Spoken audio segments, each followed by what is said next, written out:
ನಿಮ್ಮ ಹಳೆಯ ಒಡವೆನ ಅಧಿಕ ಬೆಲೆಗೆ ಮಾರಬೇಕೆ? ಅಟಿಕಾಗೆ ಕಾಲ್ ಮಾಡಿ 8803000300. Attica gold company. Yes, definitely sir. ಅವರೇ ತಾವೇ ಹೇಳಿದಾಗೆ ಒಂದು ದೊಡ್ಡ ಬೃಹತ್ ಸಮಾವೇಶದಲ್ಲಿ ಯಾವುದೇ ಸ್ಪೆಕ್ಯುಲೇಷನ್ ಇಲ್ಲದೆ ಇರೋ ರೀತಿಯಲ್ಲಿ ಅವರ ಬಾಯಿಂದಲೇ ಎಸ್ ನಾನು ರಾಜೀನಾಮೆ ಕೊಡ್ತಾ ಇದ್ದೇನೆ ಅಂತ ಘೋಷಣೆ ಮಾಡಿದರೆ ಅದು ಒಂದು ಬೆಟರ್ ಸೆಂಡ್ ಆಫ್ ಇರ್ತಾ ಇತ್ತು.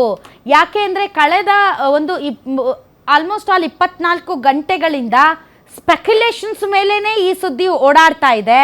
ಅದು ಒಂದು ರೀತಿ ಡೆಫಿನೆಟ್ಲಿ ಸಿದ್ದರಾಮಯ್ಯನವರಿಗೆ ಮುಜುಗರದ ಸಂಗತಿ. ರಾಜೀನಾಮೆ ಕೊಡ್ತಾರಂತೆ ಅನ್ನುವಂತಹ ಭಾರವನ್ನು ತಲೆ ಮೇಲೆ ಹೊತ್ಕೊಂಡು ತುಂಬ ಚೆನ್ನಾಗಿ ತಮ್ಮನ್ನು ತಾವು ಕ್ಯಾರಿ ಮಾಡೋದು ಸ್ವಲ್ಪ ಕಷ್ಟನೇ.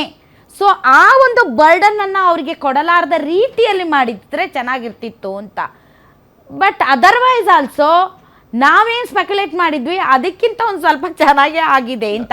I will come back sir. ಈಗ ಅಲ್ಲಿ ಏನು ನಡೀತಾ ಇದೆ ಮೀಟಿಂಗು ಮಲ್ಲಿಕಾರ್ಜುನ್ ಖರ್ಗೆ ಅವರ ನಿವಾಸದಲ್ಲಿ, ಅದಕ್ಕೆ ಸಂಬಂಧಪಟ್ಟಂಥ ಅಪ್ಡೇಟ್ಸ್ ಕೊಡೋದಕ್ಕೆ ನನ್ನ ಕಲೀಗ ದುರ್ಗೇಶ್ ಈಗ ನೇರ ಸಂಪರ್ಕಕ್ಕೆ ಬಂದಿದ್ದಾರೆ.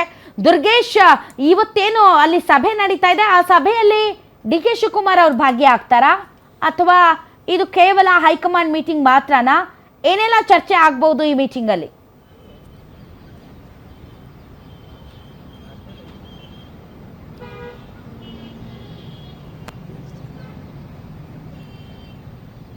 ಹೆಸರಾದ DCM DK ಶಿವಕುಮಾರ್ ಈಗಾಗಲೇ ಒಂದು ಖರ್ಗೆ ಅವರ ನಿವಾಸದಲ್ಲಿ ಇದ್ದಾರೆ.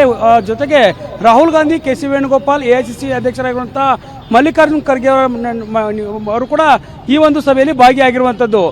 ಪ್ರಮುಖವಾಗಿ ನಿನ್ನೆಷ್ಟೇ ಹೈಕಮಾಂಡ್ ನಾಯಕರು CM ಸಿದ್ದರಾಮಯ್ಯ ಅವರ ಜೊತೆಗೆ ಸಾಕಷ್ಟು ಸಾಲು ಸಭೆಗಳನ್ನ ಮಾಡಿದ್ರು. ಸಭೆಯ ಬಳಿಕ ಹೈಕಮಾಂಡ್ ನಾಯಕರು ಯಾವ ರೀತಿ ಸೂಚನೆ ಕೊಟ್ಟಿದ್ರು ಅನ್ನುವಂಥದ್ದು ಕೂಡ CM ಸಿದ್ದರಾಮಯ್ಯ ಚರ್ಚೆ ಮಾಡಿದ್ರು. ಇವತ್ತು ಅಂತಿಮ ಹಂತದ ಈ ಒಂದು ಸಭೆನ ಅನ್ನುವಂಥದ್ದು ಇಲ್ಲಿ ಮುಖ್ಯವಾಗಿ ಚರ್ಚೆ ಆಗ್ತಾ ಇದೆ. AICC ಅಧ್ಯಕ್ಷರಾಗಿರುವಂಥ ಮಲ್ಲಿಕಾರ್ಜುನ್ ಖರ್ಗೆ, KC ವೇಣುಗೋಪಾಲ್, ರಾಹುಲ್ ಗಾಂಧಿ ಮತ್ತು DCM DK ಶಿವಕುಮಾರ್ ಅವರು ಸಭೆಯಲ್ಲಿ ಭಾಗಿಯಾಗಿದ್ದಾರೆ.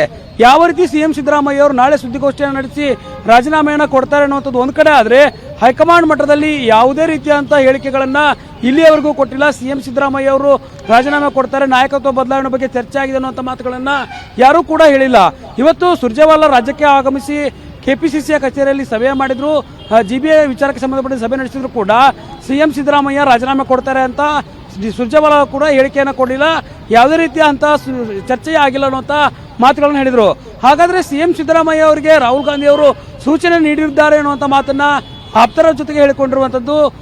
ನಾಳೆ ಲೋಕಭವನಕ್ಕೆ ಹೋಗಿ ಸಮಯಾವಕಾಶವನ್ನು ಕೂಡ ಕೇಳಿ ರಾಜೀನಾಮೆಯನ್ನು ಕೊಡೋದಕ್ಕೆ CM ಸಿದ್ದರಾಮಯ್ಯ ಮುಂದಾಗ್ತಿರುವಂಥದ್ದು ಬಹಳ ಕುತೂಹಲ ಮೂಡಿಸ್ತಾ ಇದೆ. ಹೈಕಮಾಂಡ್ ನಾಯಕರು ಇವತ್ತು ಸಭೆಯನ್ನು ಮಾಡ್ತಿದ್ದಾರೆ. DCM DK ಶಿವಕುಮಾರ್ ಒಂದಿಷ್ಟು ನಾಯಕರಿಗೆ ಆಹ್ವಾನವನ್ನು ಕೂಡ ನೀಡಿದ್ದಾರೆ. ಪದಗ್ರಹಣ ಕಾರ್ಯಕ್ರಮಕ್ಕೆ ನೀವು ಬರಬೇಕನ್ನುವ ನಿಟ್ಟಿನಲ್ಲಿ ಆಹ್ವಾನವನ್ನು ನೀಡಿರುವಂಥದ್ದು. ನಾಳೆ CM ಸಿದ್ದರಾಮಯ್ಯ ರಾಜೀನಾಮೆಯನ್ನು ಘೋಷಣೆ ಮಾಡಿದರೆ DCM DK ಶಿವಕುಮಾರ್ ಅವರು ನಾಳೆ ದೆಹಲಿಯಿಂದ ವಾಪಸ್ ಆಗ್ತಾರೆ. ವಾಪಸ್ಸಾದ ಬಳಿಕ CM ಸಿದ್ದರಾಮಯ್ಯ ಅವ್ರ ಜೊತೆಗೆ ಸಭೆಯನ್ನು ಮಾಡಿ ಬ್ರೇಕ್ಫಾಸ್ಟ್ ಮೀಟಿಂಗ್ ಮಾಡಿ ಮುಂದಿನ ನಿರ್ಧಾರಗಳನ್ನು ಪ್ರಕಟಿಸುವಂಥದ್ದು. ಹೀಗಾಗಿ ಬಹಳ ಕುತೂಹಲ ಮೂಡಿಸ್ತಾ ಇರುವಂಥದ್ದು ಹೈಕಮಾಂಡ್ ಮಟ್ಟದಲ್ಲಿ ಇವತ್ತು ಸಭೆ ಆಗ್ತಿರುವಂಥದ್ದು. ರಾಹುಲ್ ಗಾಂಧಿ, ಮಲ್ಲಿಕಾರ್ಜುನ್ ಖರ್ಗೆ, KC ವೇಣುಗೋಪಾಲ್ ಮತ್ತು DK ಶಿವಕುಮಾರ್ ಅವರ ಈ ಒಂದು ಸಭೆ ಅಂತಿಮ ಹಂತದ ಸಭೆಯ. CM ಸಿದ್ದರಾಮಯ್ಯ ಅವರು ರಾಜೀನಾಮೆ ಕೊಡೋಕೆ ಸಿದ್ಧರಾಗಿದ್ದಾರೆ. ನೀವು ಹೇಳಿದಂತೆ ಅವರು ನಡೆದುಕೊಳ್ತಿದ್ದಾರೆ ಮತ್ತು ಯಾವುದೇ ರೀತಿಯಾದಂಥ ತೊಂದರೆ ಆಗದಂತೆ ಮತ್ತು ಹೈಕಮಾಂಡ್ ಮಟ್ಟದಲ್ಲಿ ಮುಜುಗರ, ವಿರೋಧ ಅದು ಕೂಡ ವ್ಯಕ್ತವಾಗಬಾರದು ಅನ್ನೋ ನಿಟ್ಟಿನಲ್ಲಿ CM ಸಿದ್ದರಾಮಯ್ಯ ಕೂಡ ನಾಳೆ ಮಹತ್ವದ ಸುದ್ದಿಗೋಷ್ಠಿಯನ್ನು ಕರೆದು ತಮ್ಮ ಒಂದು ನಿರ್ಧಾರವನ್ನು ಪ್ರಕಟ ಮಾಡೋದಿದ್ದಾರೆ. ಹೀಗಾಗಿ ಈಗ ನಡೀತಿರುವಂಥ ಸಭೆ ಬಹಳ ಮಹತ್ವವನ್ನು ಪಡೆದುಕೊಳ್ತಾ ಇದೆ.